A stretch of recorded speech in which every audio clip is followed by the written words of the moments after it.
The Vision High School Sports Beat is brought to you by the 11 locally owned Vision Automotive Group dealerships, offering Buick GMC, Dodge Chrysler Jeep Ram, Hyundai, Kia, and Nissan, and the resale division, with locations in Webster, Henrietta, Penfield, Fairport, Canandaigua, Ontario, and Palmyra, and online at visionauto.com.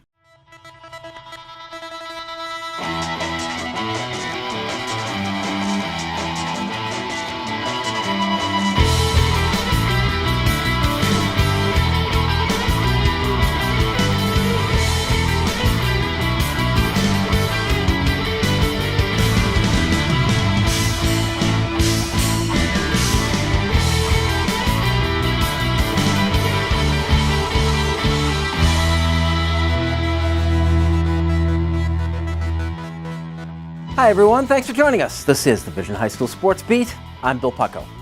Every week at this time we take a comprehensive look at sports in Section 5 in Monroe County and begin with our honor roll of high school teams. At number 3 this week, Hilton Boys Basketball. The Cadets produced the surprise of the Class AA Section 5 tournament as the 6th seed, upsetting number 2 Rush Henrietta. Tajay Hill scored 26, Mitch Carr added 22 points.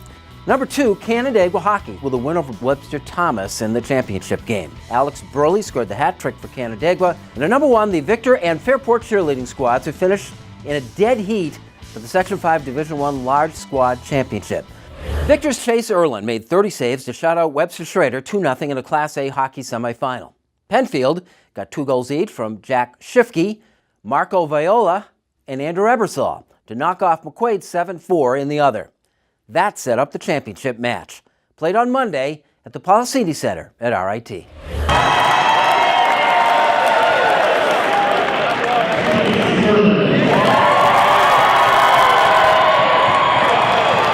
Call him the great equalizer, Victor's senior goalie Chase Erlin. Consider that Erlin came into the Section 5 Class A championship game with 2 playoff MVPs on his resume already. Consider that he owned a goals against average of 1.15 and stopped 95% of the shots he faced in the regular season. And then consider that Penfield had outscored Victor 12-4 in their 2 previous playoff rounds. The great equalizer.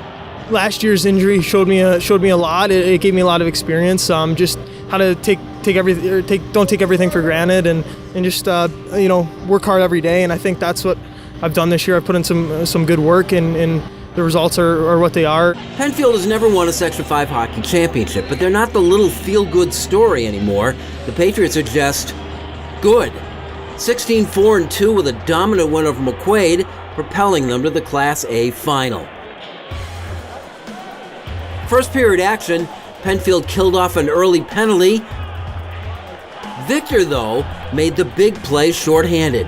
Mitch Rudzinski got a steal and was tripped by Penfield's Jack Schlefke to prevent a breakaway.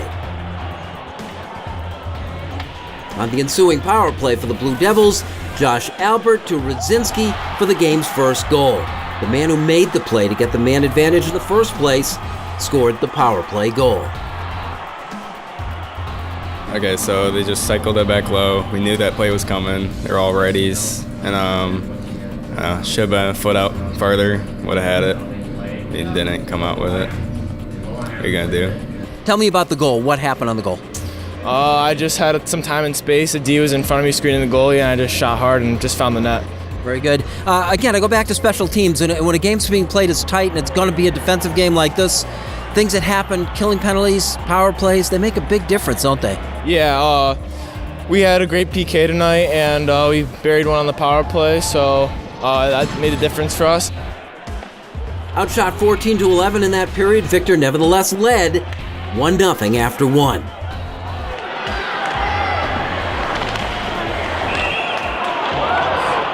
To the second period, and more of the same. Defense and goaltending.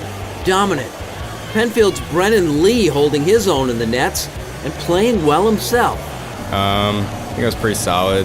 Obviously could be better. I mean, 0's the goal every day, but with what I had to do, I think I played pretty well. Yeah.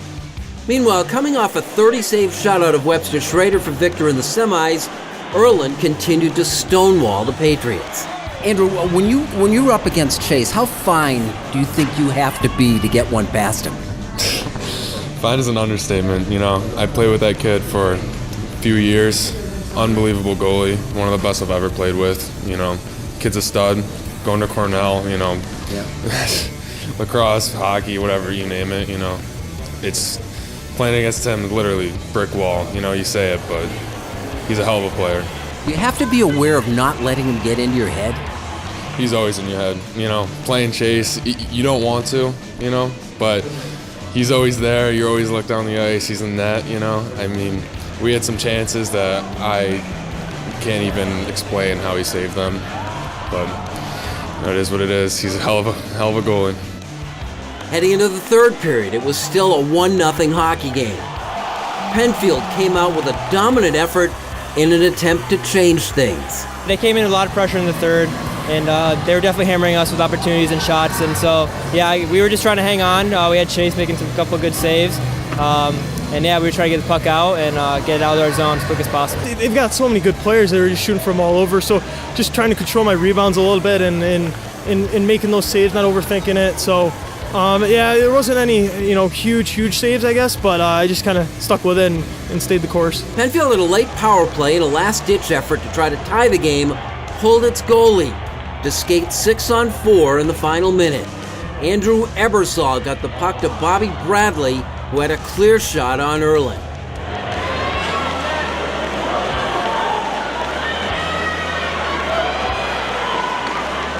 Take me through the play and whether you thought maybe that was going in.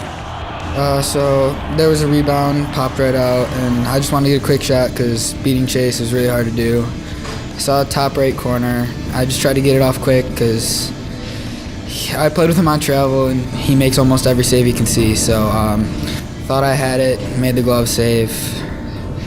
Yeah, it was tough.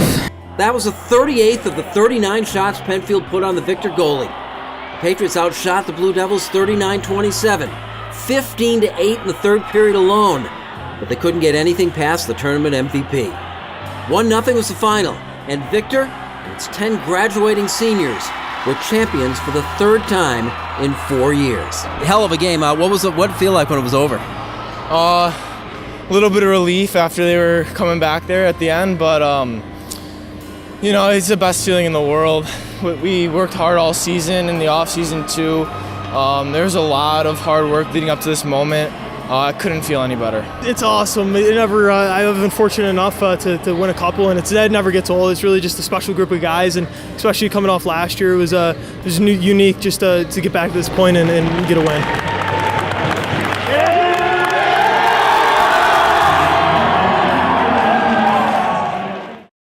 Coming up, she's almost the best bowler in her family. That's good enough to be tops in Section 5. Plus, Paul Gotham of Pick and Splinters joins us for our high school notebook when the Vision High School Sports Beat continues.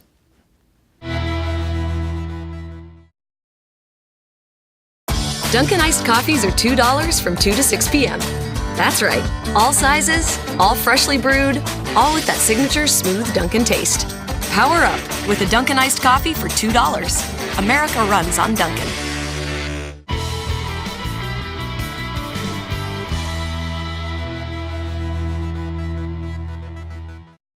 Welcome back to the Vision High School Sports Beat. I'm Bill Pucko. It's time now for our high school notebook brought to you by Dunkin' Donuts. With us, per usual, Paul Gotham, pickandsplinters.com. What's on the site this week, Paul? It's crazy to think that we're going to be talking about sectional finals, but we'll have full coverage of all that. We'll have the previews of our New York State regional qualifiers, as well as full coverage of the regionals. Very good. Our first page today is what happened. I mean, the two unhappiest teams in Section 5 have to be Gates Chili and Rush Henrietta. Yeah, I don't know if what happened to Gates Chili was UPrep.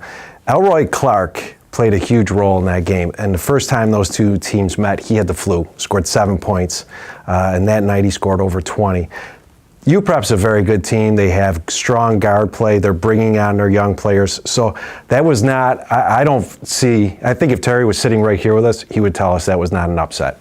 Not that he would expected it, but it was still not an upset. As far as Rush Henrietta goes, Mitch Carr and Taj Hill, I've been waiting for those two guys, for Hilton to kind of explode a little bit, and that's what's happening now here early in the sectionals. All right, we have to talk a little bit about McQuaid. Let's look at the Final Four in that class, and we're at a disadvantage here as we speak.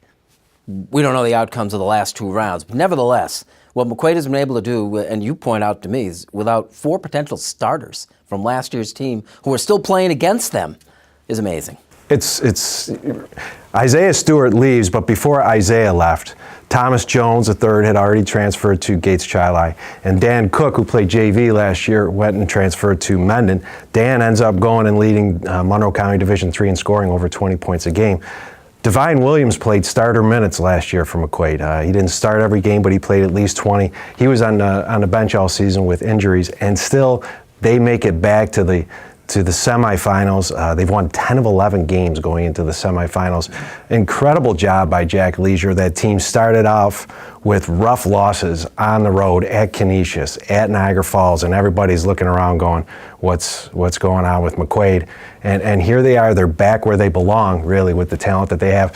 Interesting, they have 3 sophomores on that team, 2 of them that play big roles. Colby Long, everybody knows R.D. Long. It's R.D.'s son, Kobe, as well as Jermaine Taggart, another familiar name. His uncle, Glenn, was a star back in the 80s. And then you have Ruben Daniel coming off the bench. So good players, good young players there for Jack Leisure and that team. Was there a common thread as to why Jack lost those guys? I know Isaiah Stewart is like off on his own, but I don't know for sure. I'm guessing. But if you are Thomas Jones III, do you want to come in and play behind Isaiah?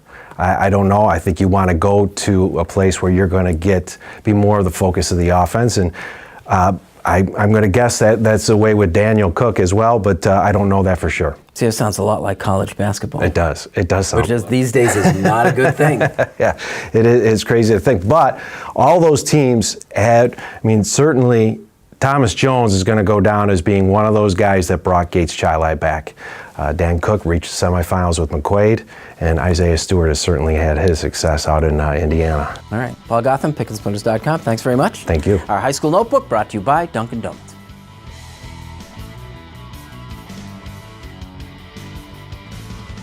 Coming up, we salute our Wegmans Make the Grade nominee with Kim, and later a big second half for Irondequoit bowler Maya Harasymchuk at sectionals when the Vision High School Sports Beat continues.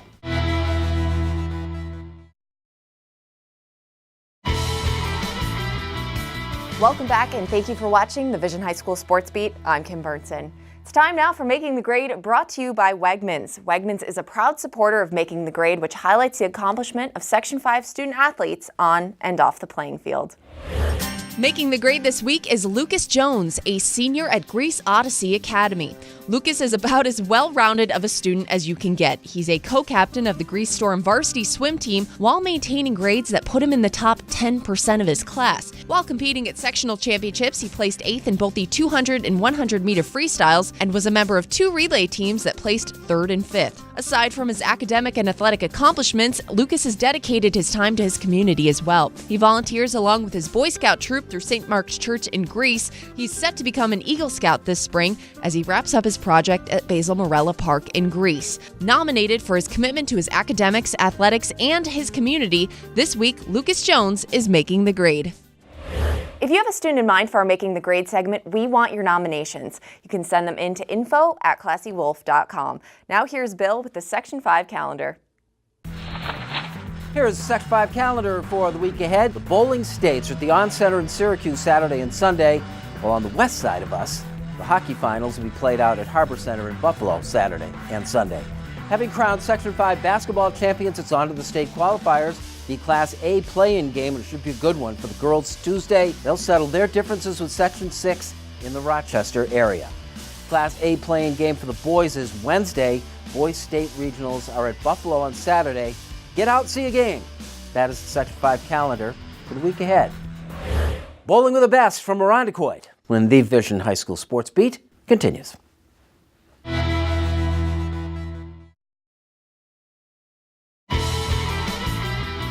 Welcome back and thanks for joining us. This is the Vision High School Sports Beat. I'm Bill Pucko.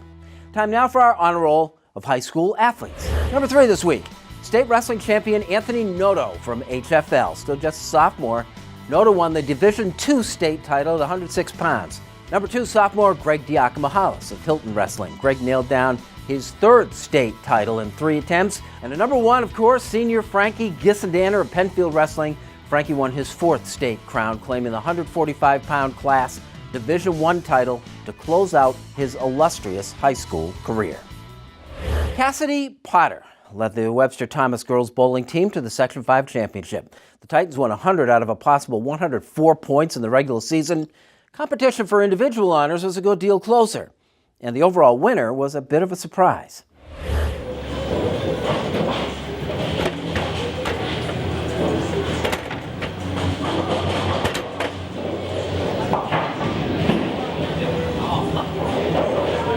Irondequoit senior Maya Harasymchuk had her best season as a high school bowler, averaging 196. That was the 7th best in the section. The end game was to finish among the top 5 at sectionals, which guarantees participation in the state championships. Sectionals is a grind. 2 3-game sets separated by lunch. Halftime, if you will. It was there Maya did a little soul searching. So I started off the morning not so well. I had started off with 598, which is averaging about 200. And then lunch break, I was talking to my parents. I'm like, you know what? Afternoon, I'm coming back. I'm going to bowl 700. I'm going to do super well. Came back, I had my mindset and I started banging out. I had like 225, then I had 245, and I had 230s, and I ended up with 699. So I met my goal, and I was like, wow, I was super happy with my performance. Nice. Yeah. Do you feel that you can talk yourself into something like that? Yeah, definitely. I know when I'm bowling, I'm always talking to myself in my head. I'm trying to keep myself going, and I'm like, okay, forget about the last frame. If you made a mistake, focus on the next frame. Bowling's such a mental sport. You have to keep your head in it. It's not physical as well, but your timing has to be perfect, your precision, everything. It's such a mental sport. Harasymchuk's late match heroics produced a 73-pin victory over Cassidy Potter of Webster Thomas for individual honors and the chance to lead the local contingent into the state championships. The whole day, my dad was really just telling me, Maya, you control your own destiny. And I was really keeping that thought in my head. And over the couple weeks coming up to this, I'm like, all right, I control what I do this day. Forget about what everyone else is doing. Just worry about you. Worry about each frame at a time, just keep going. Father Bill Harasymchuk had a front row seat as the head coach of the Irondequoit boys team and an assistant to the girls. I don't know. I was teared up a little bit because it was kind of a surprise at the end because they keep you waiting 20 minutes for results, and I knew she was going to be close because her back 3 games on the day, she went basically 29 out of 30 marks and had a 699 series, and we knew we were close, and I was so overwhelmed with joy. It was great. Maya is now a sectional bowling champion in addition to being an inspiration to her younger sister, an ever-improving varsity bowler still in the 7th grade who averaged 150 in sectionals, 15 pins above her seasonal average. Did she make it, create a vision for you as to say, what's possible? You see her do that and says, yeah, I can do that too. Yeah, it is hard seeing her do so amazing, but I really want to follow in her footsteps and be like that too. The Harasymchuks are the classic American bowling family. The girls' father Bill and mother Tracy met 26 years ago at Terrace Garden Bowling Center in Rochester. Bowling queens. My parents grew up bowling in a league. They got me involved in the program back in the 70s and 80s. And my wife and I have been bowlers for 20-something years. Got the kids involved, and now we go open bowling. Maya will beat me 1 game out of 3, and usually involves me having to pay off a bet or something.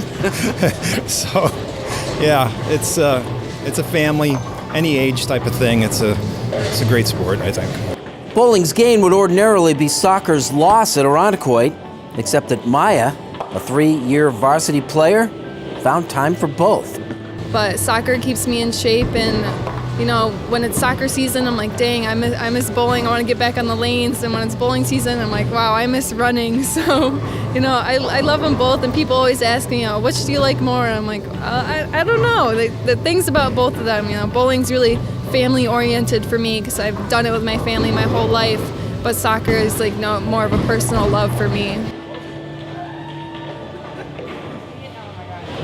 On the boys' side, Victor was the team champion, propelled by individual sectional champ Noah Robinson. We would like to thank our sponsors, especially the 11 dealerships of the Vision Automotive Group who make the Sports Beat possible. As do you. Thanks once again for watching. We'll see you next week with the Vision High School Sports Beat.